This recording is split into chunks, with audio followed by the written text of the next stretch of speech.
Secunderabad Congress party parliament అభ్యర్థి శ్రీ దానం నాగేందర్ గారు, AICC secretary Maharashtra incharge మిత్రుడు సంపత్ కుమార్ గారు, భద్రాచలం శాసనసభ్యులు వెంకట్రావు గారు, బెల్లయ్య నాయక్ గారు, డాక్టర్ రోహిన్ రెడ్డి గారు, సామా రామ్మోహన్ రెడ్డి గారు ఈ పత్రికా సమావేశంలో పాల్గొనడం జరిగింది. ప్రధానంగా ఈ పత్రికా సమావేశం ఒకే ఒక అంశం, కీలకమైన అంశం, ఈ దేశ రాజకీయాలను సామాజిక, ఆర్థిక, విద్య, ఉద్యోగ, ఉపాధి అవకాశాలను ప్రభావితం చేసే అంశం మీద కాంగ్రెస్ పార్టీ విస్పష్టంగా మాట్లాడాలని నిర్ణయం తీసుకున్నది.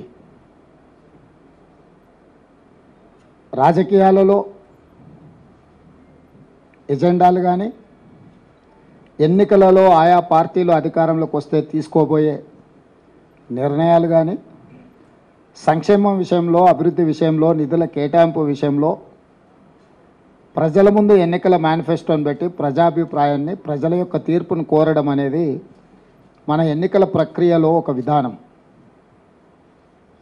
18వ లోక్సభ ఎన్నికల సందర్భంగా ఆ విధానానికి విరుద్ధంగా ప్రజాస్వామ్యం యొక్క మనుగడ, ఈ దేశం యొక్క సామాజిక వర్గాల యొక్క ఆలోచన విధానానికి వ్యతిరేకంగా ఈరోజు భారతీయ జనతా పార్టీ ఈ ఎన్నికలను నిర్వహించి ఏదో ఒక రకంగా అక్రమంగానో, దౌర్జన్యంగానో ఈ ఎన్నికలలో ఫలితాలు సాధించి 400 సీట్లు చేరుకొని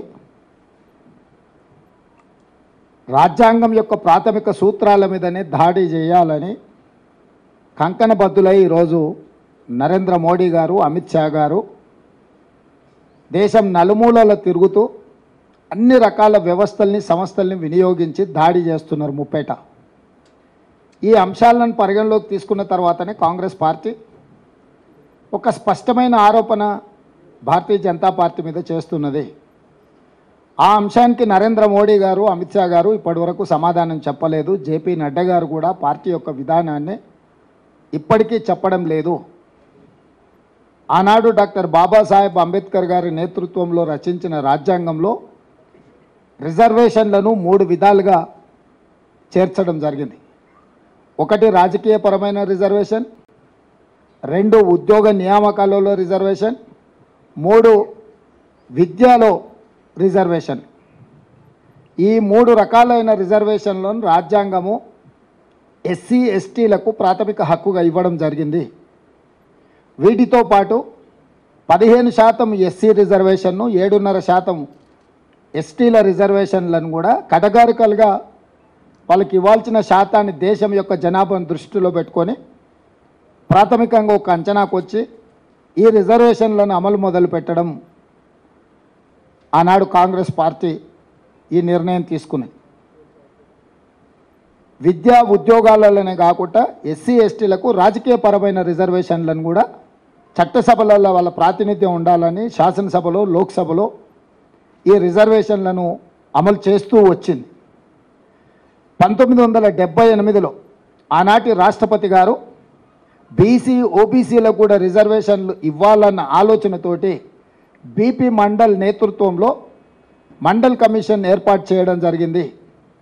బీసీ, ఓబీసీలను, జనాభాను, కులాలను అన్నిటిని ఒక అంచనా వేసి వాళ్ళకు కూడా రిజర్వేషన్లు ఇవ్వాల్సిన విధానాలను, విధి విధానాలను ఖరారు చేయమని చెప్పి 1978లో రాష్ట్రపతి ఉత్తర్వుల ద్వారా బీపీ మండల్ నేతృత్వంలో కమిషన్ ఏర్పాటు చేసింది.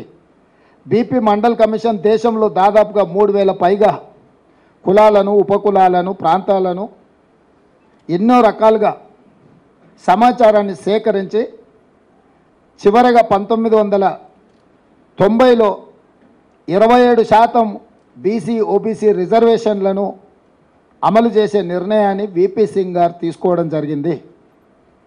బీపీ మండల్ కమిషన్ 52% బీసీల జనాభాను నిర్ధారిస్తూ 27% రిజర్వేషన్లను వాళ్ళకి ఇవ్వడానికి వారు ఇచ్చిండ్రు.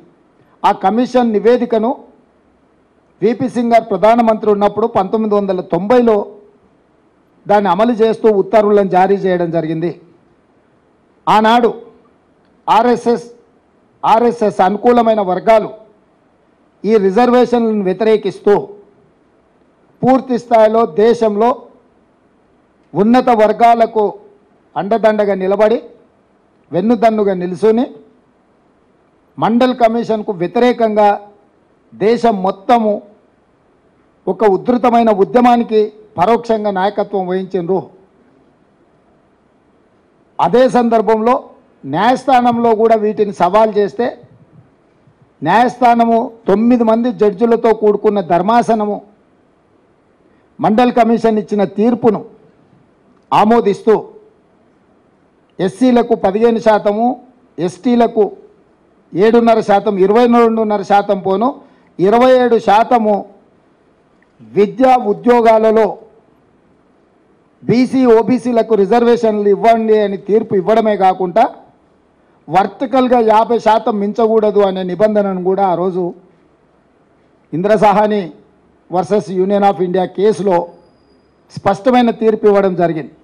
అంటే సుప్రీంకోర్టు బీసీ ఓబీసీ రిజర్వేషన్లకు కూడా మండల్ కమిషన్ సిఫార్సులను అనుమతిస్తూ వర్టికల్గా 50% మించకూడదు అనే నిబంధన పెడుతూ ఆ విధంగా కాంగ్రెస్ పార్టీ తీసుకున్న బీసీ ఓబీసీ రిజర్వేషన్లు కూడా సంపూర్ణంగా సుప్రీంకోర్టు ఆమోదంతో ఆ రిజర్వేషన్లు అమలుకు వచ్చినాయి.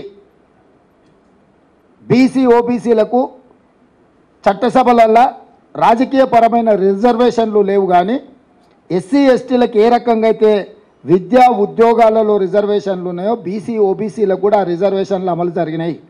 ఆనాటి నుంచి ఈనాటి వరకు బీసీ ఓబీసీలు చట్టసభలలో కూడా మాకు రిజర్వేషన్లు ఉండాలి, మా కోటా కేటాయించమని వివిధ సందర్భాలలో వాళ్ళ డిమాండ్ను వినిపిస్తూనే ఉన్నారు. దాని పట్ల కూడా రాజకీయ పార్టీలు వివిధ రకాలలో వివిధ సందర్భాలలో స్పందించడం జరిగింది.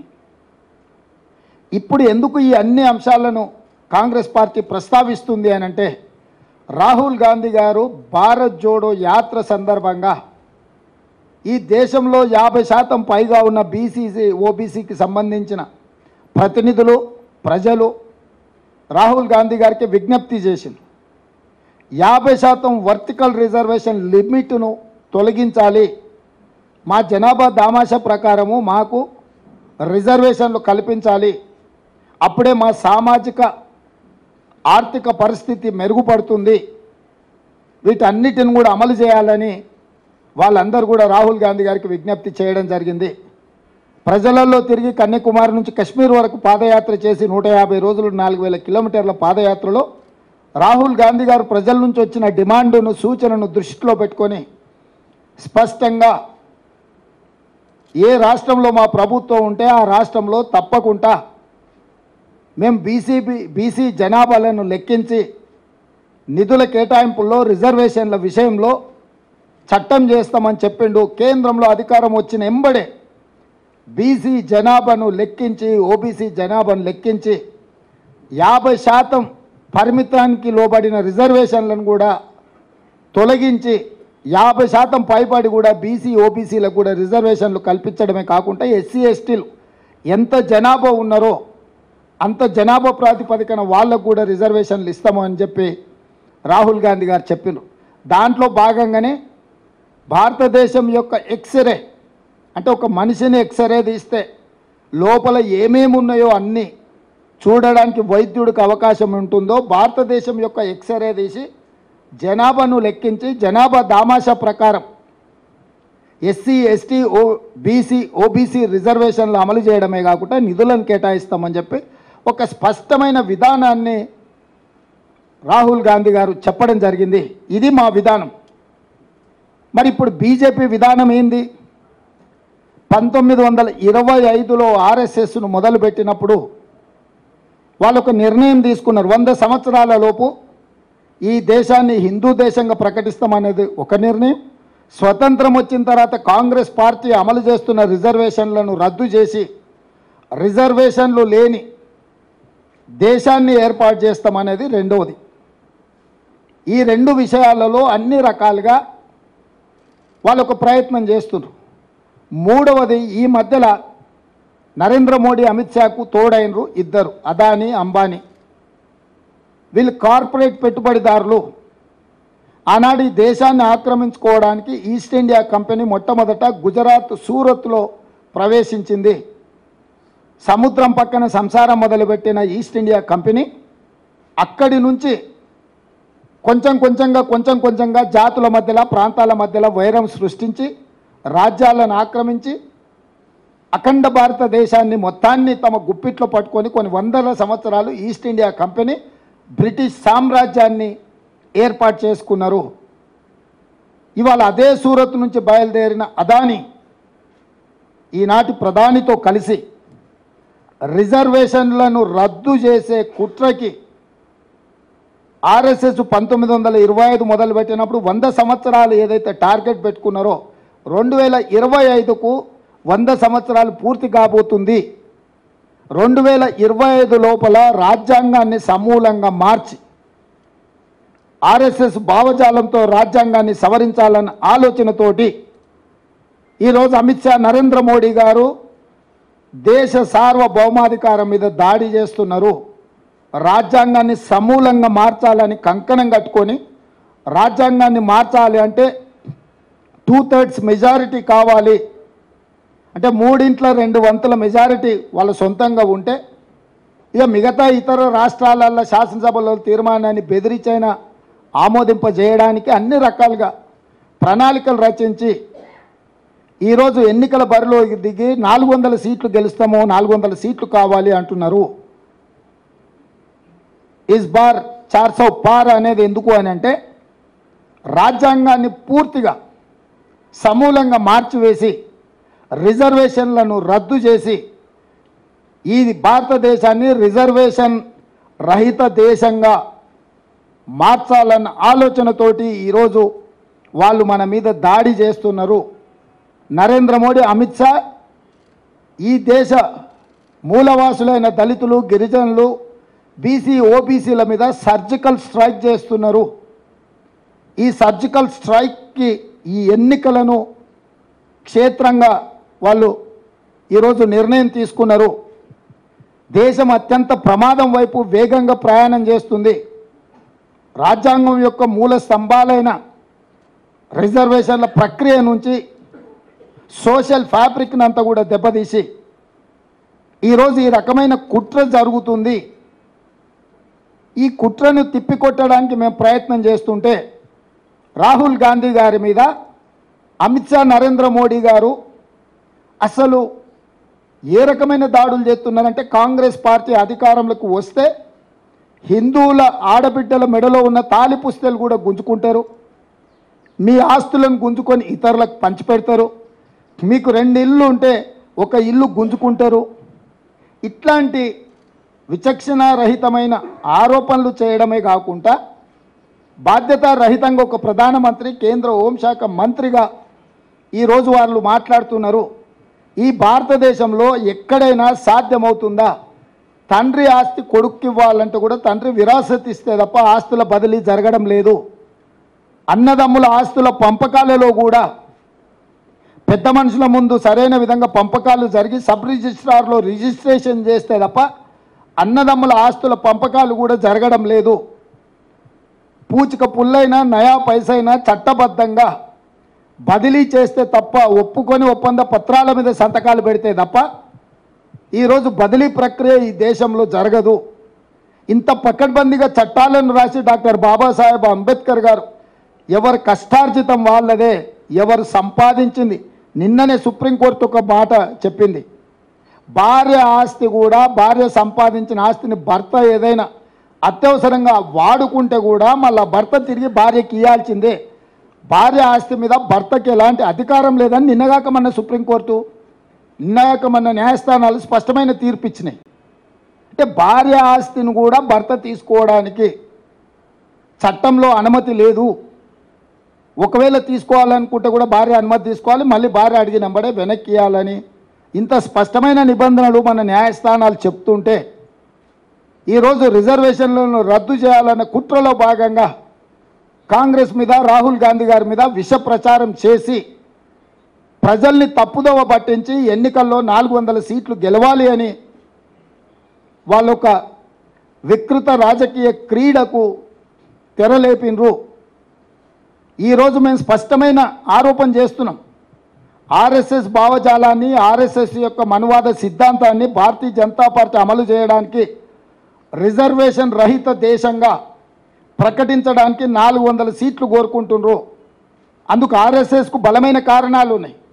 హిందువులల్లా కులాలు ఉపకులాలుగా ఉంటే హిందువులు మొత్తం ఏకంగా ఉన్నారని చూపించడానికి ఇబ్బంది వస్తుంది. కాబట్టి హిందూ జాతిలో దళితులుగా, గిరిజనులుగా, బీసీలుగా, ఓబీసీలుగా, బీసీ ఓబీసీల ఉపకులాలు, దళితుల ఉపకులాలు, గిరిజనుల ఉపకులాలు ఉంటే ఇవి వివిధ తెగల కింద వస్తే ఈ మొత్తాన్ని ఒక హిందూ సమాజంగా చూపించడానికి ఇబ్బంది అవుతుంది. కాబట్టి రిజర్వేషన్లను అన్నిటినీ రద్దు చేసి ఈ మొత్తం హిందూ సమాజం అని చూపించాలన్న ఆలోచనతోని ఆర్ఎస్ఎస్ తమ ప్రణాళికలను సిద్ధం చేసింది.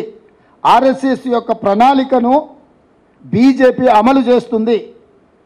ట్రిపుల్ తలాక్ కావచ్చు, 370 ఆర్టికల్ కావచ్చు, యూనిఫామ్ సివిల్ కోడ్ కావచ్చు, సిటిజన్ అమెండ్మెంట్ యాక్ట్ కావచ్చు, కశ్మీర్కు సంబంధించిన విషయాలు కావచ్చు, ఇతర ఎన్నో విషయాలు ఆర్ఎస్ఎస్ యొక్క ఆలోచన విధానాన్ని గత 10 సంవత్సరాలల్లో నరేంద్ర మోడీ, అమిత్ షా గారు అమలు చేసుకుంటూ వచ్చిండ్రు. ఇది గతము మన కళ్ళ ముందర ఉన్న ప్రత్యక్ష ఆధారాలు. ఇక వాళ్ళు మళ్ళీ వచ్చినా సరే రాకున్నా సరే ఏకంగా రాజ్యాంగం యొక్క సమూలమైన మార్పు చేయాలన్న ఆలోచనతోటి ఈరోజు రిజర్వేషన్లను రద్దు చేసే కుట్ర, రిజర్వేషన్లను రద్దు చేసే విధానాన్ని, తద్వారా దళితులను, గిరిజనులను, బీసీలను, ఓబీసీలను శాశ్వతంగా దెబ్బతీసి కార్పొరేట్ కంపెనీల ముందు కట్టుబానిసలుగా నిలబెట్టాలన్న ఆలోచన. ఇది ఆనాటి ఈస్ట్ ఇండియా కంపెనీ విధానం. ఈనాడు అదానీ అంబానీల యొక్క కొనసాగింపు విధానం. ఆ కొనసాగింపు విధానాన్ని అమిత్ షా, నరేంద్ర మోడీ గారు స్పష్టంగా అమలు చేస్తున్నారు. కిషన్ రెడ్డి గారు, బండి సంజయ్ గారు లేదా బీజేపీ నాయకులు ఎవరెంత మాట్లాడినా ఎందుకు నరేంద్ర మోడీ, అమిత్ షా గారు మేము ఎస్సీ, ఎస్టీ, ఓబీసీ, బీసీ రిజర్వేషన్లను రద్దు చేయము, ఈ 50% క్యాప్ తొలగించి మేము బీసీ జనాభాను లెక్కించి, బీసీ జనాభాను ఎందుకు లెక్కించాల్సి వస్తుంది? స్పష్టంగా సుప్రీంకోర్టు చెప్పింది. 27% బీసీ రిజర్వేషన్లను పెంచాలి అని అంటే వాళ్ళ జనాభాను లెక్కించి జనాభా ఆధారంగా 27% పెంచండి.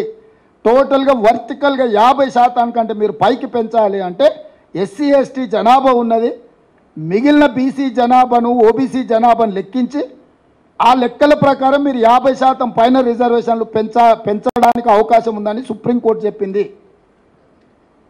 ఇది చారిత్రాత్మకమైన అవసరం బీసీ జనాభా లెక్క కట్టడం. ఎందుకు అనంటే బీసీ, ఓబీసీ రిజర్వేషన్లను 27% నుంచి పైకి పెంచాలి అనంటే వాళ్ళ జనాభాను లెక్కించాలి. వాళ్ళ జనాభాను లెక్కించినప్పుడు మాత్రమే రాజ్యాంగం కానీ, సుప్రీంకోర్టు కానీ వాళ్ళ రిజర్వేషన్లను 27% నుంచి పైకి పెంచడానికి అవకాశం ఉంటుంది. దాన్ని దృష్టిలో పెట్టుకునే కాంగ్రెస్ పార్టీ ఈరోజు బీసీ జనాభాను లెక్కించాలి, బీసీ జనాభాల దామాష ప్రకారం రిజర్వేషన్లు పెంచాలి అని మేమంటుంటే, ఒకవేళ ఆ లెక్కలు పెడితే రిజర్వేషన్లను పెంచాల్సి వస్తుంది.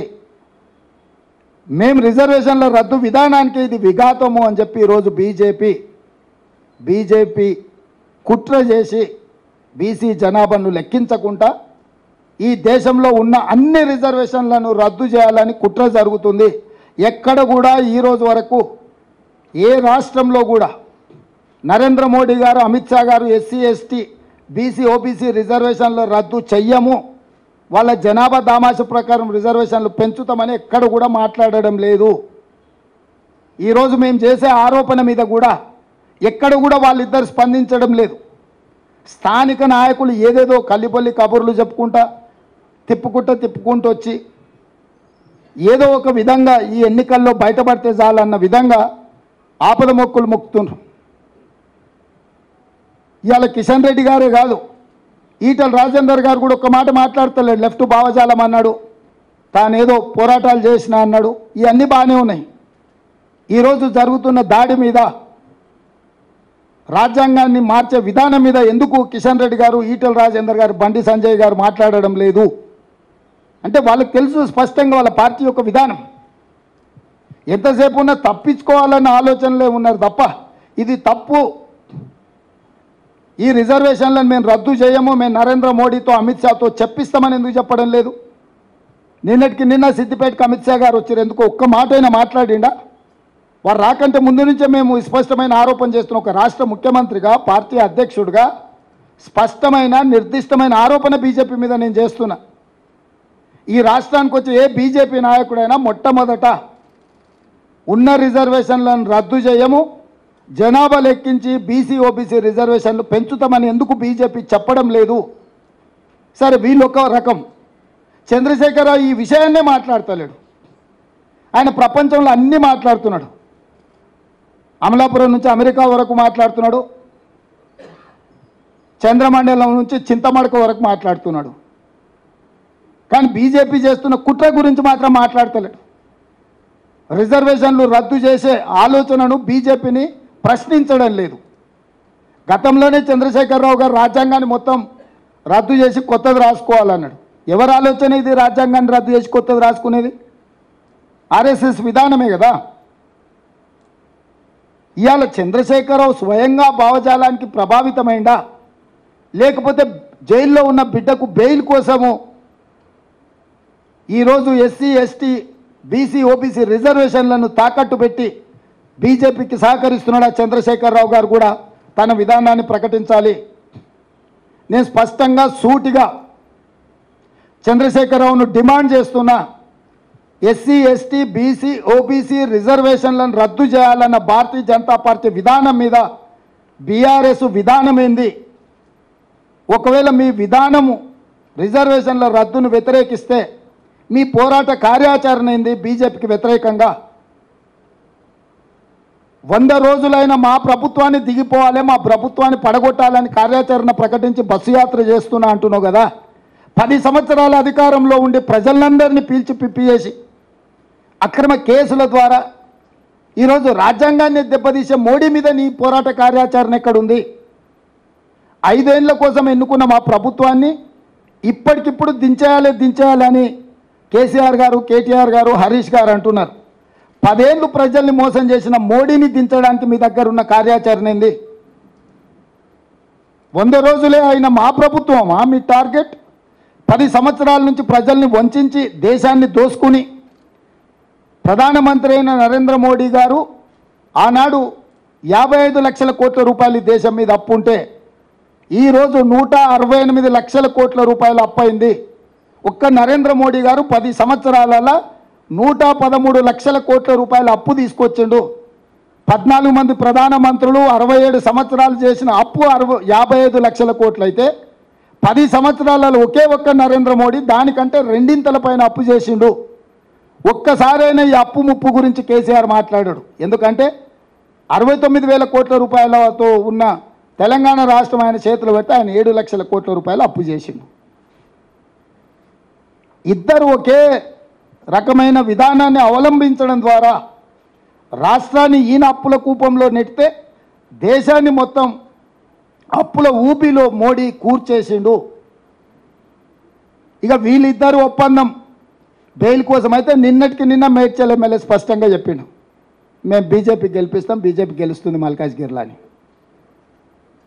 ఇంకా కూడా కేటీఆర్కు మరి సోయి ఉందా లేదా ఇవాళ మాట్లాడుకుంటా అసలు అప్పటికప్పుడు ఉన్న పలంగా నిజంగానే బీజేపీతో వీళ్ళకి వైరం ఉంటే మల్లారెడ్డిని పార్టీలకు వెళ్ళి సస్పెండ్ చేయాలి. బహిరంగంగా ప్రజల ముందు బీజేపీ అభ్యర్థిని అలై బలై చేసుకొని ఆయనే గెలుస్తాడని ఆయనకు సహకరిస్తుంటే ఆయన అసెంబ్లీ నియోజకవర్గం ఉన్న ప్రాంతంలో మేడ్చల్ ఎమ్మెల్యే మీద చర్యలు తీసుకోకపోను ఈరోజు కేటీఆర్ సమర్థించడం దేనికి సూచన? నేను మొదటి నుంచి చెప్పిన 5 పార్లమెంటు నియోజకవర్గాలను తాకట్టు పెట్టినరు బీజేపీకి బీఆర్ఎస్ వాళ్ళని. పోయినసారి నేను ఎంపీగా నిలబడ్డప్పుడు మల్కాజ్గిరిలో 31 సమావేశాలు పెట్టింది కేటీఆర్ నన్ను ఓడించాలని. ఇలా ఇప్పటి వరకు ఒక్కటి పెట్టిండు, కార్యకర్తల సమావేశం అని చెప్పి పెట్టి ఆర్ఎల్ఆర్ను పిలిచి నీకు పైసలు ఇచ్చేది లేదు, నీకు ఏమైనా ఆస్తి ఉంటే అమ్ముకో అని చెప్పిండు. ఇన్ని వేల కోట్లు దోసుకున్నావు, బూత్ ఖర్చుల కన్నా ఆర్ఎల్ఆర్కి ఇవ్వాలి కదా. అంటే నువ్వు ఎన్నికలు చేయకు, వదిలేసాయి, ఈటల రాజేందర్ గెలవాలి. ఎక్కడన్నా ఈ మొత్తం ఎన్నికల పర్యటన మొదలైనాక ఈటల రాజేందర్కు వ్యతిరేకంగా ఎక్కడైనా కేటీఆర్ మాట్లాడిండా? కేసీఆర్కు వ్యతిరేకంగా ఈటల రాజేందర్ ఎక్కడైనా మాట్లాడిండా? నిన్న నా మీద సవాల్ విసురుతున్నాడు, నువ్వు భూములు అమ్మకుంటా రైతులకు రుణమాఫీ చేయని. భూములను అమ్మకుంటా రుణమాఫీ చేయి, బుక్కెడు బో పెట్టకుండా పిల్లల్ని ఆంబోతులాక తయారు చేయి. ఏందా రాజేందర్, ఏం మాట్లాడుతున్నావు నువ్వు? ఇన్ని వేల ఎకరాలు కేటీఆర్ అమ్మినప్పుడు ఎప్పుడన్నా ఈ భూములు అమ్మొద్దని ఎప్పుడన్నా ఈటల రాజేందర్ మాట్లాడిండా?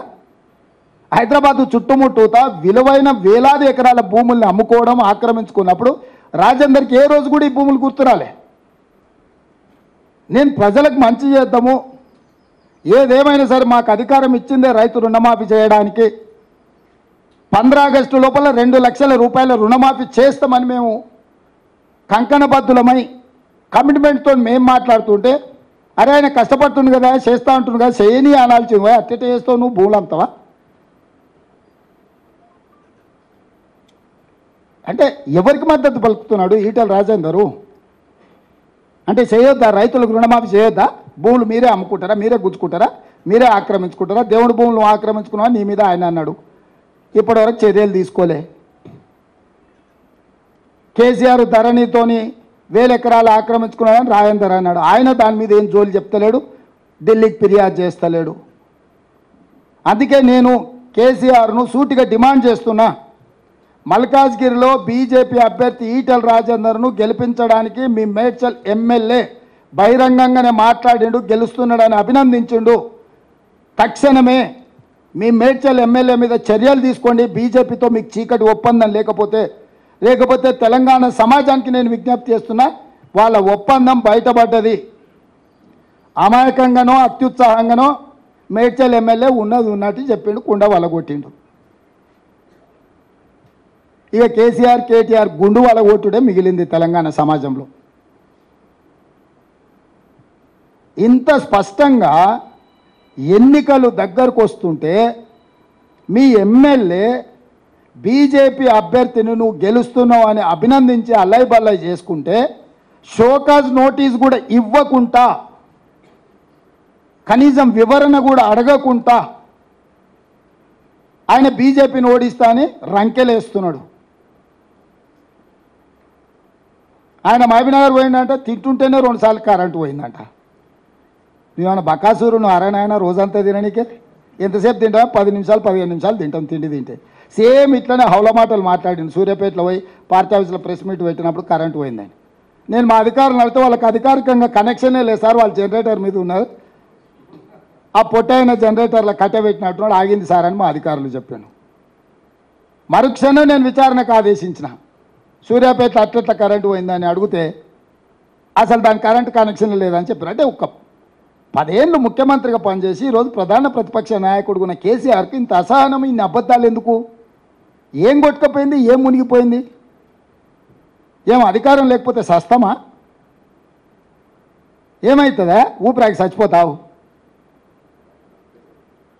అసలు ఏమన్నా 10 ఏళ్ళు దేశాన్ని బట్టి పీడించిన మోడీని ఎట్లా ఓడగొట్టాలనో బాధ్యత లేకుండా 100 రోజులలో 5 గ్యారెంటీలు అమలు చేసి ఈరోజు 2 లక్షల రుణమాఫీ ఖచ్చితంగా అమలు చేస్తామని మేం చెప్తుంటే, అరే పిల్లగాడేదో తిప్పల పడుతున్నాడు, చేయని చూద్దాం, 6 నెలలు సంవత్సరం సంసారం చేయని, పిల్లనో పిల్లగాడో పుట్టని అని అంటాడు ఎవడన్న పెద్దోళ్ళు. కడపకాడ అడ్డం పట్టుకున్నట్టుంది నా వ్యవహారం. ఏంది జరగొద్దు, ఏంది ఉండొద్దు, ఏం పోయే కాలము, ఏంది దుర్మార్గము? అందుకే తెలంగాణ సమాజానికి విజ్ఞప్తి చేస్తున్నా, ఎస్సీ ఎస్టీ బీసీ ఓబీసీ రిజర్వేషన్లు ఉండాలి అని మీరు అనుకుంటే కాంగ్రెస్ గెలవాలి. ఎస్సీ ఎస్టీ బీసీ ఓబీసీ రిజర్వేషన్లు రద్దు కావాలి అనుకుంటే బీజేపీకి ఓటెయ్యాలి. మైనారిటీలను నెత్తి మీద పెట్టుకొని ఊరేగుతాన కేసీఆర్ ఇలా బహిరంగంగానే అమిత్ షా ప్రత్యక్షంగా చెప్పిండు రద్దు చేస్తా అని. దాని మీద కూడా ఇంతవరకు కేసీఆర్ స్పందించలే. 4% 12% చేస్తాను ఊదరగొట్టిండు. ఉన్నాయి రద్దు చేస్తా అని వాళ్ళు డంకా బజాయించి తెలంగాణకు వచ్చి చెప్పారు. ఆడిడే చెప్పలే, ఈడికే వచ్చి చెప్పారు. దాని మీద కూడా కేసీఆర్ పల్లెత్తు మాట మాట్లాడతలేడు. దీన్ని బట్టి ఈ వర్గాలన్నీ కూడా ఆలోచన చెయ్యాలి. మేం కార్పొరేట్ కంపెనీలకు వ్యతిరేకము. అదానీ అంబానీలు ఈ దేశాన్ని దోచుకోవడం, ఈ దేశం యొక్క ప్రభుత్వాల మీద ప్రభావితం చేసి లక్షల కోట్ల 60 లక్షల కోట్ల రూపాయల ఆస్తులు మేము జమ చేస్తే నరేంద్ర మోడీ అమిత్ షా వాటిని 6 లక్షల కోట్లకు తెగనమ్ముకున్నారు.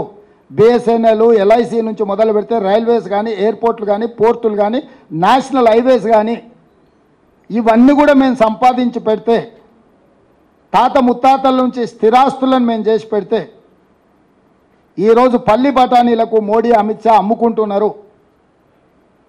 అందుకే ఈ విధానాలను కూడా మేము వ్యతిరేకిస్తున్నాం. ఈ ఎన్నికల్లో తెలంగాణలో లెక్క పక్కా 14 సీట్లు నెగ్గాలి అనే విధానంతో ప్రజలు నిర్ణయం తీసుకోవాలి. మేము స్పష్టంగా ప్రజలకు విజ్ఞప్తి చేస్తున్నాం. మళ్ళొక్కసారి ఎస్సీ ఎస్టీ బీసీ ఓబీసీ రిజర్వేషన్లు రద్దవ్వాలి అని అంటే బీజేపీకి ఓటేయండి. ఎస్సీ ఎస్టీ బీసీ ఓబీసీ రిజర్వేషన్లు ఉండాలి, వాటిని పెంచాలి అని అంటే కాంగ్రెస్ పార్టీని గెలిపించండి.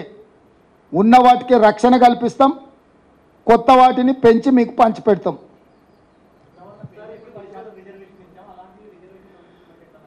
ఇప్పుడు అదే కుట్ర అంటున్నా. ఆ రోజు మేము చట్టసభలలో ఉన్నాం కాబట్టి వాటిని మెడలోంచి తీసుకొచ్చినాం.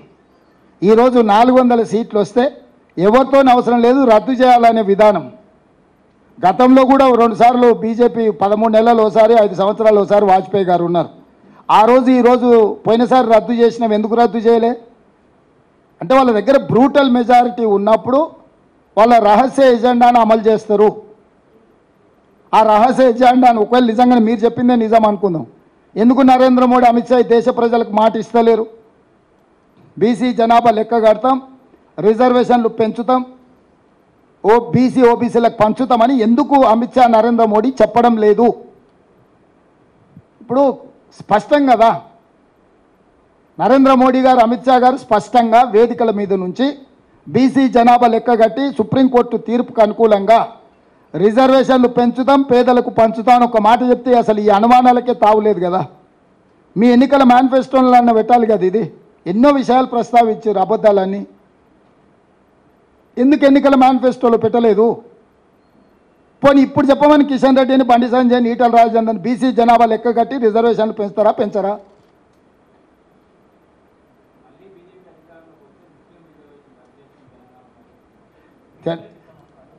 ఇప్పుడు తెలంగాణకు ఇచ్చిన రిజర్వేషన్లు కేంద్ర ప్రభుత్వం పరిధిలో కాదు, అది రాష్ట్ర ప్రభుత్వం.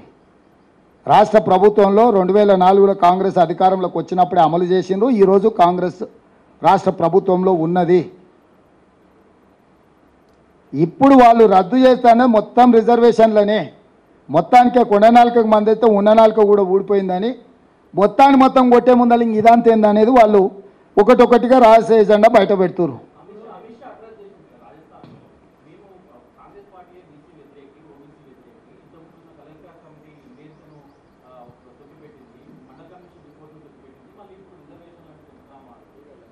పదేళ్ళు మీరు అధికారంలో ఉన్నారు.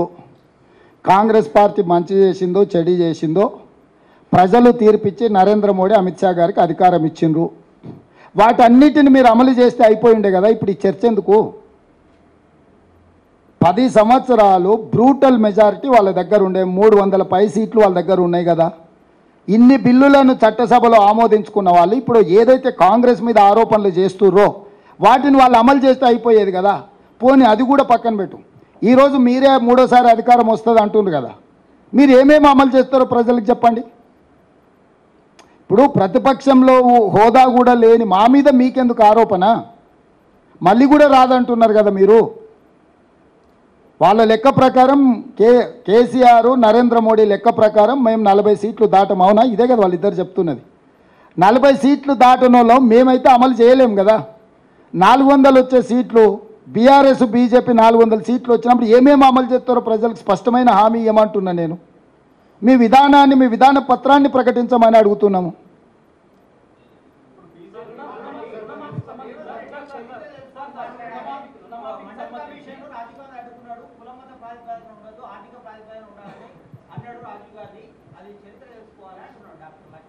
ఇప్పుడు లక్ష్మణ్ ఏమన్నాడు, కిషన్ రెడ్డి ఏమన్నాడు అనేది లెక్కలేదు.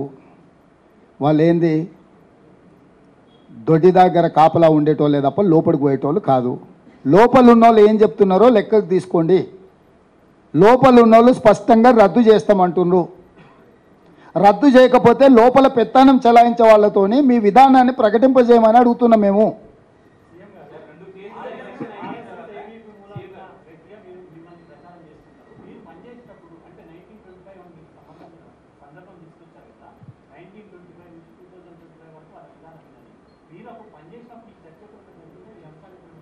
వాజ్పేయి గారు కూడా అందులోనే చేసిరు. వారు ప్రధానమంత్రిగా ఉన్నప్పుడు ఇవి అమలు జరిగినాయా? ఏ విధానమైనా మనతోని చర్చించాల్సిన అవసరం లేదు. చరిత్ర డాక్టర్ బాబాసాహెబ్ అంబేద్కర్ గారు గొప్ప వ్యక్తి, ప్రజాస్వామికవాది అని మనం అంటున్నాం. మనం ఆయనతో కలిసి పనిచేసినామని కాదు. ఆయన విధానాలను మనం చూసుకుంటూ, వారు మనకు అందించిన ఆదర్శాలను చూసుకుంటూ మనం మాట్లాడుతున్నాము. ఈరోజు ఇది రేవంత్ రెడ్డికి ఎవరితో పరిచయం ఉంది, రేవంత్ రెడ్డితో ఎవరు కలిసి పనిచేసింది అనేది ఇక్కడ చర్చ కాదు. ఆ సంస్థ యొక్క విధానము, ఆ రాజకీయ పార్టీ యొక్క మేనిఫెస్టో. సో ఇక్కడ వ్యక్తుల ప్రస్తావన కాదు, ఇక్కడ సంస్థలు ఏం నిర్ణయం తీసుకుంటే సంస్థల యొక్క విధానం మీద మనం చర్చ చేసుకుంటున్నాము. ఇవాళ ఎక్కడ కూడా నిర్దిష్టమైన ఆరోపణ చేస్తున్నప్పుడు నరేంద్ర మోడీ గారు, అమిత్ షా గారు వివరణ ఇవ్వడం లేదు.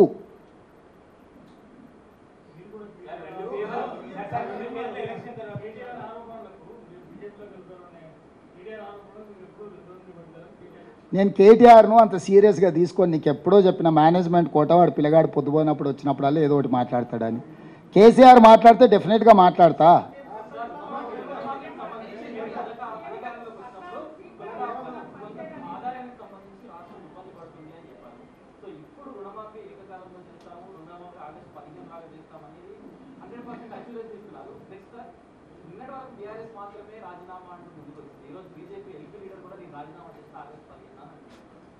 నేను అదే అంటున్నా, నాకు సంతోషం. సిద్దిపేటకు ఇంకా మిగతా ఎవరెవరు రాజీనామాలు చేస్తారో ఆ ప్రాంతాలకు పట్టిన శని పీడ విరగడవుతుంది. 15 ఆగస్టు లోపల రుణమాఫీ చేసి తీరుతా. జూబ్లీహిల్స్లో ఉన్న పెద్దమ్మ సాక్షిగా నేను మీకు మాట ఇస్తున్నా. ఒకవేళ ఎవరైనా దీని మీద నమ్మకం లేని మీడియా మిత్రులు కూడా ఎవరైనా రాజీనామా చేస్తామంటే కూడా మంచిదే.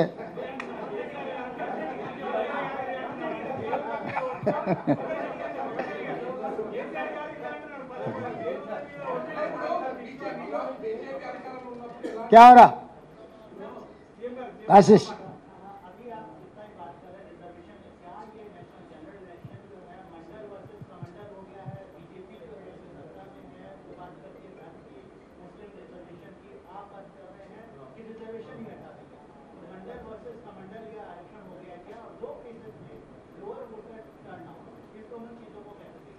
मैं एक बात साफ साफ कहना चाहता हूं, इस देश की प्रधानमंत्री और गृह मंत्री रिजर्वेशन हटाने के लिए बहुत सारे कोशिश कर रहे, साजिश कर रहे, क्योंकि उनके जो मदर ऑर्गेनाइजेशन है राष्ट्रीय स्वयंसेवक संघ, उनके आइडियोलॉजी, उनके फिलॉसफी है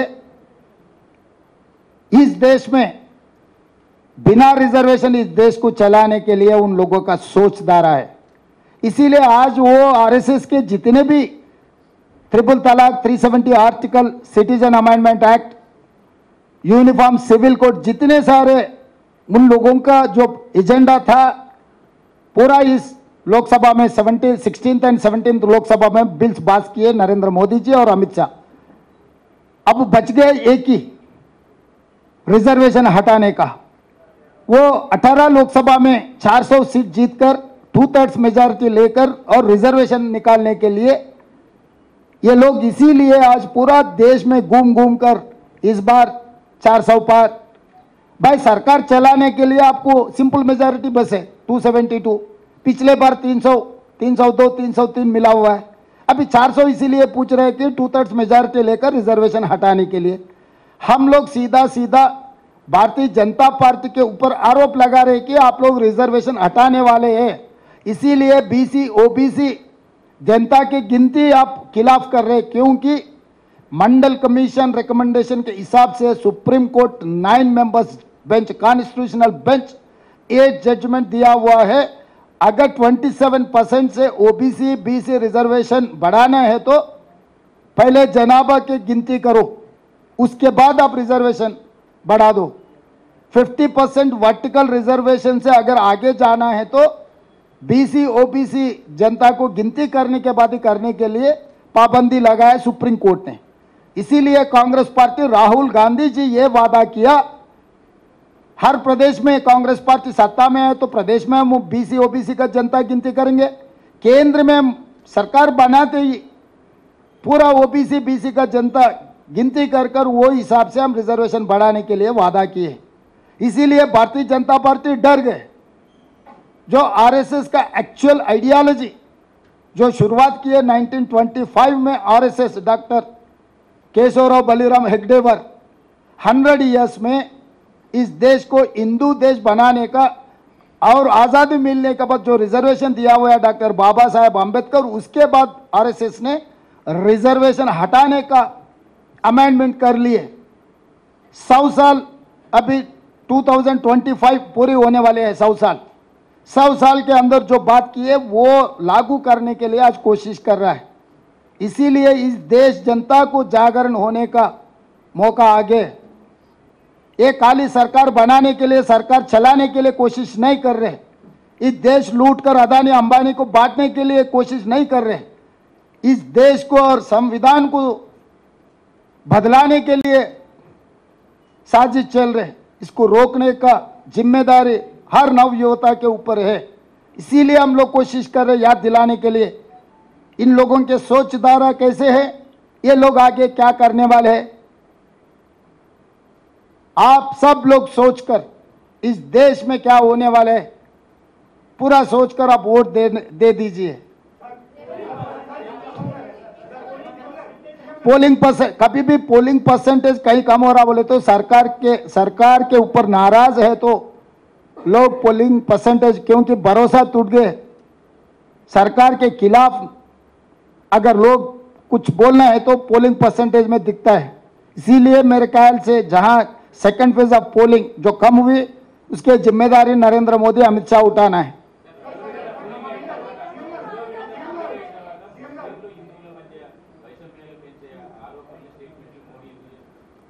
భయం, ఓటమి భయం, ఓటమి భయం. నరేంద్ర మోడీ గారు భాషల మధ్య మతాల మధ్య ప్రాంతాల మధ్య చిచ్చు పెట్టి తద్వారా రాజకీయ ప్రయోజనం పొందాలనే ప్రయత్నం చేస్తుండ్రు. ఈ దేశ ప్రజలు విఘ్నులు, తరతరాలుగా మన మధ్యలో ఉన్న సత్సంబంధాలు నరేంద్ర మోడీ గారు పెట్టే భయానికి లొంగరు.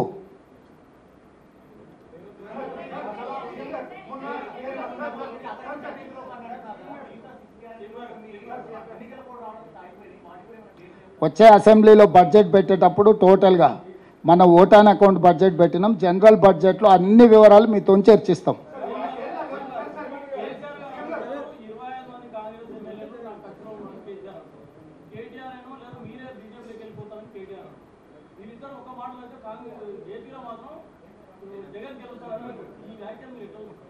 అంటే వాళ్ళ చపల చిత్తము, వాళ్ళ యొక్క భయము, లేకపోతే అవగాహన రాహిత్యము, ఈ మాటలను బట్టి మనం చూడొచ్చు. అసెంబ్లీలో సమస్యల మీద చర్చిద్దామంటే చంద్రశేఖరరావు పారిపోయిండు, కానీ ఓ టీవీ స్టూడియోలో కూర్చొని 4 గంటలు రాసుకోర సాంబా అన్నట్టుగా అడిగేటోడు ఆయనోడే, చూపించేటోడు ఆయనోడే, రాసుకునేటోడు ఆయనోడే. ఏందా ఇది? ఎంత బాధ్యతారహితంగా వ్యవహరిస్తున్నాడు ఈ రాష్ట్రంలో ప్రధాన ప్రతిపక్ష నాయకుడు. రోజుల కొద్దీ సభ పెట్టి సమస్యల మీద మాట్లాడుకుందాం, మీ అనుభవంతో వాటి పరిష్కారానికి సూచనలు చేయండి అని ప్రభుత్వం ఒకవైపు ఆహ్వానిస్తుంటే తూచి నేను రానని చెప్పి టీవీ స్టూడియోలో కూర్చొని సొల్లు పురాణం అంతా మాట్లాడుతున్నాడు. మా తాతలు నేతులు తాగినరు, మా మూతుల వాసన చూడండి, తినడానికి తిండి లేదు కానీ మా మీసాలకు మాత్రం సంపెంగ నూనె అసలు తగ్గని అది ఆయనది ప్రౌడ్ టు బి ఆయన దొర అనే ఏందో ఇంగ్లీష్లో మాట్లాడినట్టున్నాడు. వెలమ దొరగా ఉండడానికి ఆయన గొప్పగా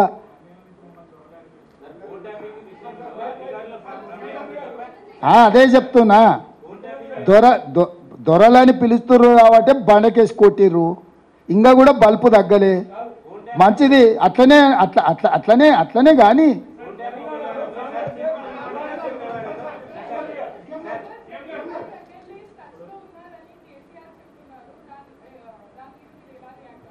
ఇప్పుడు ఆయన దొడ్లు ఎన్ని ఉన్నాయో ఆయన రోజు సాయంత్రం లెక్క చూసుకునే పరిస్థితి. మీరు అంత సీరియస్గా తీసుకోకండి. కొంచెం మానసికంగా వారు కొంత ఇబ్బందిని ఎదుర్కొంటున్నారు, కొంచెం మానసిక ఆందోళనలో ఉన్నారు. ఉండడానికి కూడా కారణం నేను అర్థం చేసుకోగలను. ఇంట్లో ఉన్న పరిస్థితులు, బయట ఉన్న పరిస్థితులు, అధికారం కోల్పోయి ఎవరు పిలిచినా పలకకపోవడం వల్ల బెల్లు కొడితే కూడా ఎవరు వస్తలేరు. ఆ సంతగాడు కూడా సెలవు పెట్టిపోయిందంట.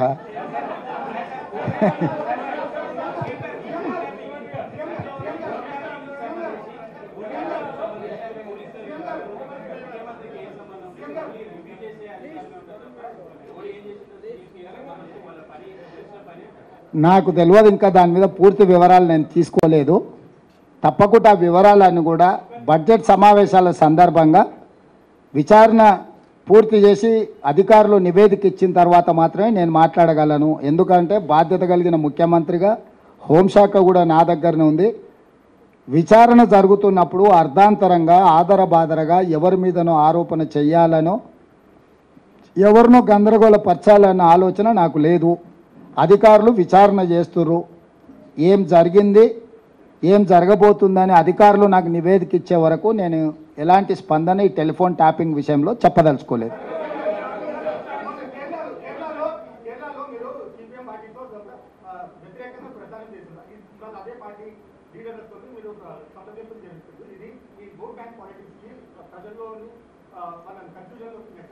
రాహుల్, ఈ దేశం యూనియన్ ఆఫ్ స్టేట్స్ నీకు తెలుసు కదా, వివిధ రాష్ట్రాలతో కూడుకున్న సమూహమే భారతదేశము.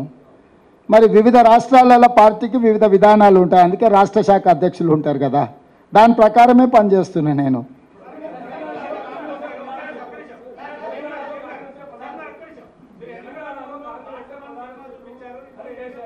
కేసీఆర్ డెఫినెట్గా అంటాడు, ఎందుకంటే మోడీని మెప్పించాలి, అమిత్ షాను ఒప్పించాలి బిడ్డ బెయిల్ కోసం. తెలంగాణ రాష్ట్రం ఇచ్చి ఆంధ్రప్రదేశ్లో పార్టీ దాదాపుగా కనుమరుగైపోయి కేంద్రంలో అధికారం కోల్పోయి ఇక్కడ ప్రజల ఆకాంక్ష నెరవేర్చిన సోనియా గాంధీ కాంగ్రెస్ పార్టీ ప్రధాన శత్రువు అంటున్నాడంటే చంద్రశేఖరరావు గారి యొక్క ఆలోచన విధానం ఏందో మీరు అర్థం చేసుకోండి. ఈరోజు ఆయన ఎంతసేపు ఉన్నా రావణాసురుడు తపస్సు చేసి ప్రత్యక్షం చేసుకున్నట్టు ఈరోజు ఆయన ఎంతసేపు ఉన్నా అమిత్ షా మోడీని ప్రత్యక్షం చేసుకోవడానికి తపస్సు చేస్తున్నాడు. కాంగ్రెస్ను విమర్శిస్తేనో కాంగ్రెస్కు వ్యతిరేకంగా పనిచేస్తేనో వాళ్ళు ప్రత్యక్షమవుతారని ఆయన ఒక ఆలోచనతోని కాంగ్రెస్ పార్టీని తిడుతున్నాడు. అంటే కాంగ్రెస్ పార్టీని తిట్టడానికి తెలంగాణ రాష్ట్రం ఇవ్వడమే కారణమా, లేకపోతే ఎస్సీ ఎస్టీ బీసీ ఓబీసీ రిజర్వేషన్లు ఇవ్వడం కారణమా? ఏం కారణం కాంగ్రెస్ను తిట్టడానికి? ఇప్పుడు ఆయన మోడీని ఒప్పించే ఆలోచన తప్ప ఇంకేదైనా ఒక్క కారణం చూపించండి కాంగ్రెస్ను విమర్శించడానికి. 10 సంవత్సరాలు వైఫల్యం చెందిన ప్రధానమంత్రి, దగా చేసిన ప్రధానమంత్రి, దేశాన్ని అప్పుల ఊబిలో ముంచేసిన ప్రధానమంత్రి నరేంద్ర మోడీ గారు అక్కడుంటే ఆయన గురించి మాట్లాడకుండా 100 రోజుల్లో 5 గ్యారెంటీలను అమలు చేసి 30,000 ఉద్యోగాలు ఇచ్చి బీసీ జనాభా లెక్కలు పెట్టి మెగా డిఎస్సి నోటిఫికేషన్ ఇచ్చి పబ్లిక్ సర్వీస్ కమిషన్లో గ్రూప్ 1 ఉద్యోగాలు 564 నోటిఫికేషన్ ఇచ్చి ఇన్ని సమూలమైన మార్పులు తీసుకొచ్చి ఈరోజు వరి మొత్తం 7,000 చిల్లర కొనుగోలు కేంద్రాలు తెరిచి రైతులు పండించిన ప్రతి చివరి గింజ వరకు కొనుగోలు చేస్తున్న మమ్మల్ని ఈరోజు చంద్రశేఖరరావు గారు విమర్శిస్తున్నాడంటే అసలు ఆయన ఏ రకమైన వైఖరులు ఉన్నాడో ఆయన మానసిక స్థితిని మీరు అర్థం చేసుకోండి.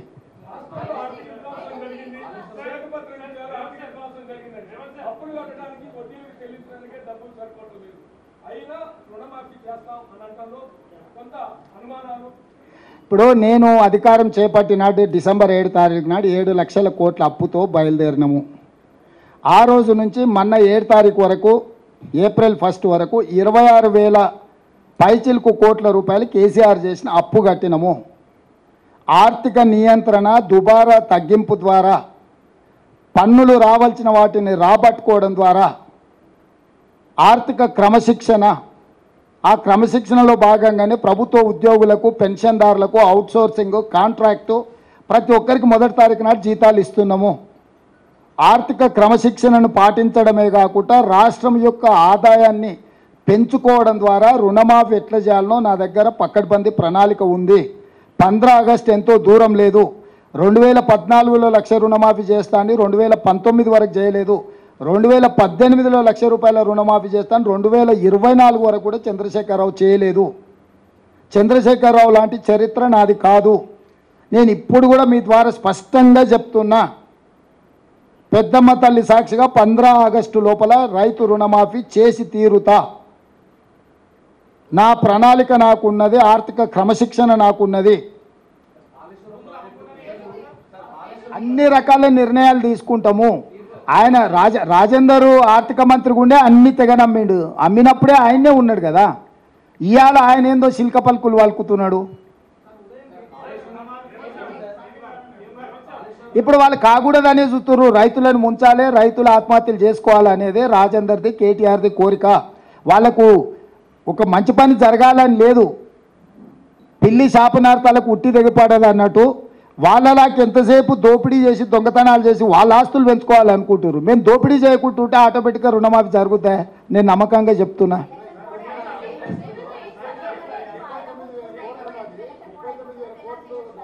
ఇక ఆయన అన్నీ చెప్తాడమ్మా. ఆయన ఏమైంది, ఆయన పాయింట్ ఎందుకు వేసుకున్నాడమ్మా? డ్రైవర్ మీద ఎందుకు తిరుగుతలేడు? ఎందుకు తిరుగుతలేడు? ఇట్లాంటి తిక్క మాటలకు తల తిక్క సమాధానాలు తప్పేమన్నా ఉందా? స్వామి ఒక్క నిమిషం బోలో.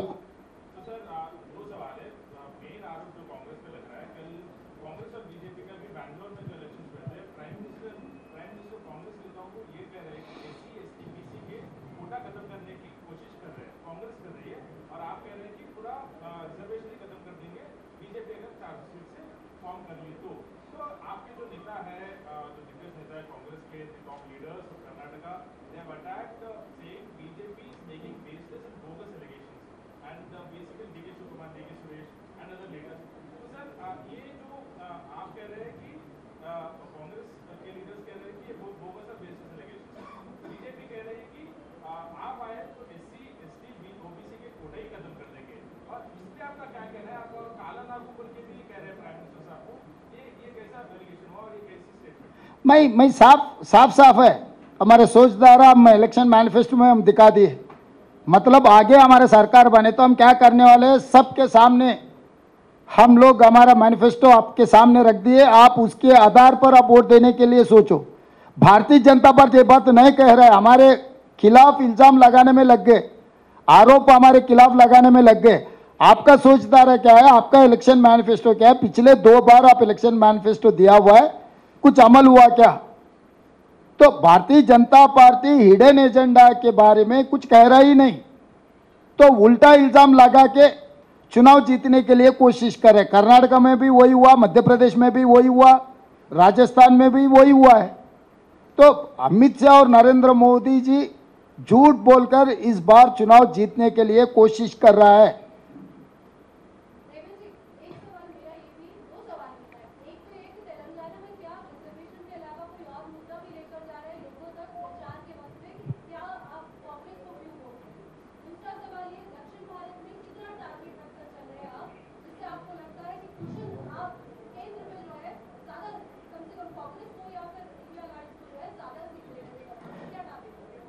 अभी का भारतीय जनता पार्टी के खिलाफ 2 इलेक्शन मैनिफेस्टो में जो कहा था हर साल 2 करोड़ नौकरी देने के लिए, 10 साल में 20 करोड़ नौकरी देने का था वादा किए, मगर वही लोकसभा में मेरे ही प्रश्न को जवाब दिए 7,21,000 के चिल्लर नौकरी दिया हुआ है. इसका मतलब 1% भी नहीं दिया हुआ है. और किसानों का इनकम डबल करने के लिए कहा था, मगर किसान के खिलाफ काला कानून लागू किए और किसान ने लाखों के किसान दिल्ली शहर पूरा घेर कर मोदी जी किसान काला कानून वापस ले लिया और माफी भी मांगा है. और जनधन खाता में स्विस बैंक में जो काला धन है वापस ले आकर हर गरीब के खाता में 15 लाख रुपए डालने के लिए मोदी वादा किया था 100 दिन में, मगर आज के तारीख में तो 10 साल गुजर गए, 1 पैसा भी नहीं डाला है. 40 करोड़ जन धन खाता में खाता खोला हुआ है, मगर वही जीरो है, जीरो ये आज ही तक। और 400 रुपये सिलेंडर था, अभी 1200 हो गए। 55 रुपये पेट्रोल था, आज 110 रुपये हो गए। 50 रुपये डीजल था, अभी 100 रुपये हो गए। और सरकार नौकरी 30 लाख खाली पड़ा हुआ है। अगर 30 लाख सरकार नौकरी भर्ती किए तो SC ST OBC रिजर्वेशन लागू होकर 50%, 15 लाख सरकार नौकरी में सब लोग रहते थे।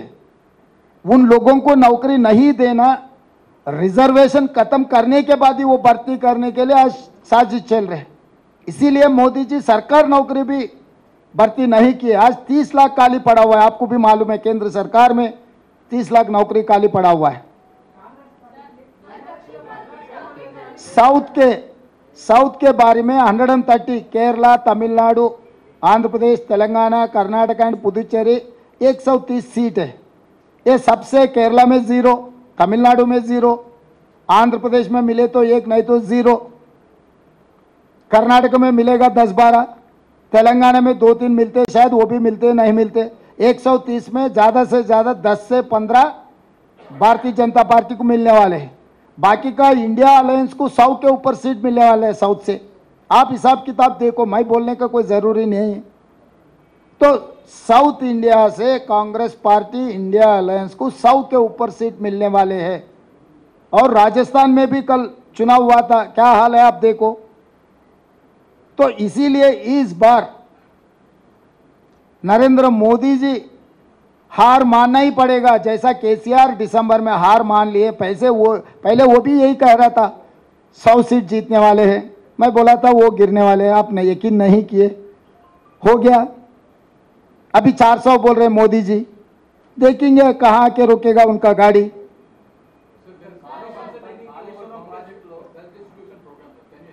Sir please.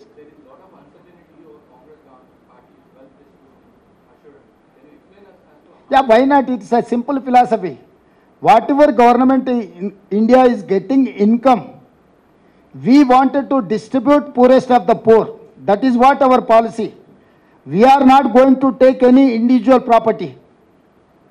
Again, I'm assuring you, every individual is having their constitutional protection. No one can snatch anyone's property, including father property, son cannot snatch. Brother property, younger brother cannot snatch. Husband property, wife or wife property, husband cannot snatch. The constitutional protection is there. It is very simple, our stand, our agenda, our future plan is, it is very simple. We wanted to increase wealth in the government of India. We wanted to distribute that wealth equally, poorest of the poor, SC, ST, BC and OBC and women and minority. We wanted to distribute equally. But whereas BJP agenda is, it is very simple. They wanted to give only 2 persons who is close associates of Pradhan Mantri and Grah Mantri, Adani, Ambani, and 1 or 2 more corporates from Gujarat. So they have given 30 lakh crores bank loans waived for corporate sector. So how come BJP is going to claim they are doing some welfare for poorest of the poor? They have not waived farmers loan. They have not given any loans to unemployed youth. They have not given any loans to education loans. But they have waived 30 lakh crore loans to corporate companies.